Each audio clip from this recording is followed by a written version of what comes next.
the phone and bring in Ben Bolch. He is the Clippers beat writer for the LA Times. Ben, welcome. And you got DeAndre Jordan back. How surprised are you? Well, initially I was very surprised, but the more I thought about it, the more it made sense, and you could kind of see this happening. DeAndre's a very impressionable guy. He wanted to feel wanted. He wanted to go through the process, have these dinners and pitch meetings, and feel like somebody wanted to make him the focal point of their franchise. But, you talked about buyer's remorse. I think he sat back a day or two after coming to that commitment and said, hey, wait a minute. I actually like being a Clipper. I like being part of what this team has done and going from laughingstock to contender in the West. And guess what also? I like this roster. I like having, the opportunity to play with Blake Griffin and Chris Paul, two top 10 players, and I'm not going to get that with the Mavericks. So I think he took all those things into consideration and said, that's not the right decision for me to go to Dallas, and I'm going to come back to the Clippers. Ben, this Woody. In regard to Dallas, do you really think he would have made a difference there, like he does with the Clippers? With the Clippers, he's like a fifth person to go to offensively because he can't make anything outside of 1 or 2 feet from the basket. And Dallas would have depended on him so much. And if I were him, I'd go, "Ooh, I like being part of the mix rather than being the king of the."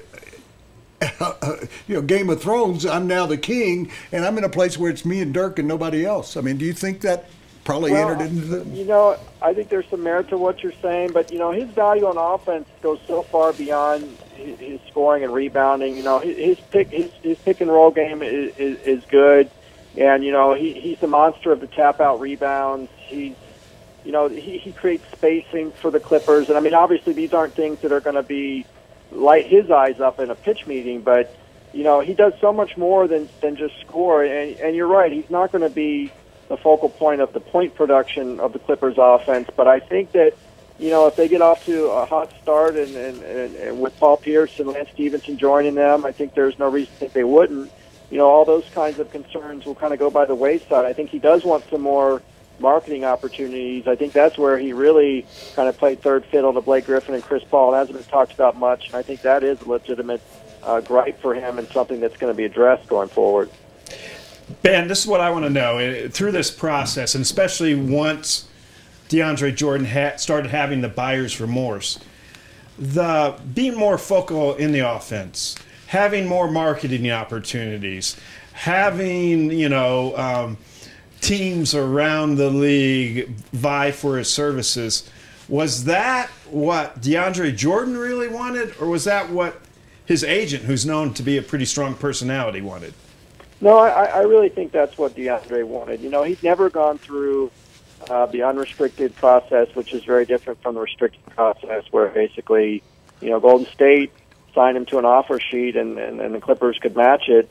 And that was that. And that was 4 years ago. And, whatever pitches they gave him didn't really matter. So, him being 7 years in, he really wanted to go through this process and see what other people had to say, find out if there was a better fit for him.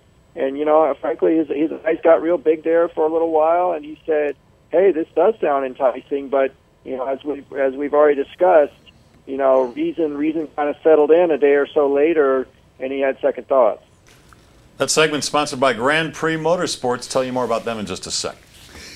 Ben, I'd like to ask you, now that the Clippers, and you talked about the additions they've made, a couple of guys that are going to be complementary players if Lance can kind of hold his personality together and maybe his game. But are the Clippers... Pierce. Yeah, Paul Pierce, we know, is a veteran who's a championship guy, and he's going to make a difference there. But do you think that now the Clippers, based on what just happened with Jordan, move into the territory with the San Antonio Spurs and the Golden State Warriors? Or are they still a step back?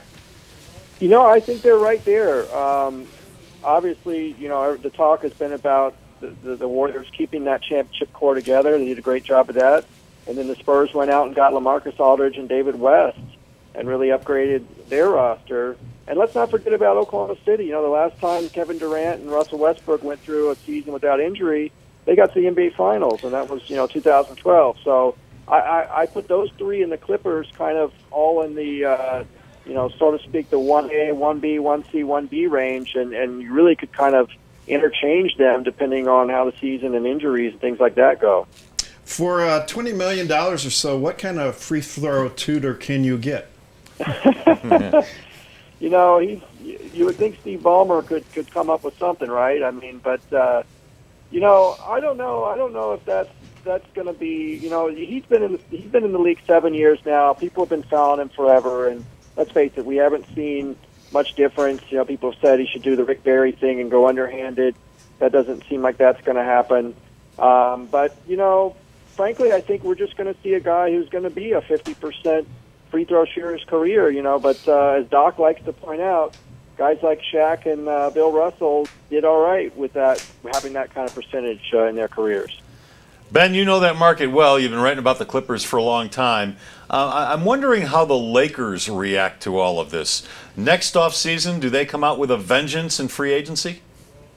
Well, you know, they're an interesting dilemma right now because, you know, look, it's been 3 summers in a row when they've struck out with the big targets, and I think they've kind of rebounded fairly nicely, you know, getting Hibbert and Brandon Bass and some other guys to kind of fill the holes, but they're not going to be a playoff team next year. The big question is, what are they going to do to get their next marquee player? You know, they struck out with Dwight Howard. They struck out with Carmelo Anthony. Heck, they couldn't even get Pau Gasol to come back. He took less money to go to Chicago. And then, of course, you know, this summer they had the double pitch meeting with LaMarcus Aldridge that was a fiasco. So, you know, they really need to do a rethink of their approach and, you know, their glossy pitch of the 16 titles and we are the Lakers and this is Hollywood. You know, that's not working anymore. They need to be more forward-thinking, you know, to delve more into analytics and really rethink the way they do everything as an organization. Hey, Ben, before we let you go, Twitter handle? Thank you. LATB Bolch. It doesn't roll off the tongue, but I guarantee you I'll try my best to entertain you. Do you use emojis? Emojis. You know what? Cannolis. Cannolis? Samolis? Emojis. I knew where you were going, yeah. Well, that's something. It's either an Italian dessert or it's... Ben, thanks a lot for your time. Ben, we appreciate thanks, it. Ben. We'll send that was people to great your, stuff. We appreciate it. Yeah, we'll send people to your Twitter handle and also to the LA Times to read your stuff. Ben Yeah, Bolch, thanks. Yeah. And that portion of the big stuff brought to you by Grand Prix Motorsports, your source for the original motorcycle, Indian motorcycles. Check out the newest line of Indian motorcycles at Grand Prix Motorsports. They're located on County Line in Santa Fe, and that is Shannon riding her Indian motorcycle and looking very happy about it.